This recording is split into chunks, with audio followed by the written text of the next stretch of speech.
Ayun, nasa may elevator na ako at nahanap ko din kung saan pwede idaan yung aking mga dala-dala. Tinitignan ko pa kung paano to paganahin dahil walang tao pagdating ko. Tinitignan ko sa salamin yung aking mga suot kasi nga umagang-umaga ginising lang ako. Papunta tayo ngayon sa 29th floor.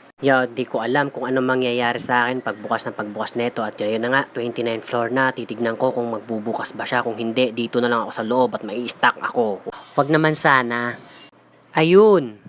At yun na nga, naglalakad na ako papunta kasi may sinabi sa akin na meron na daw akong pagkain dito na nakaabang at saka kape. Sa umaga, ang sarap talaga magkape. Magkapepe! Charis eme!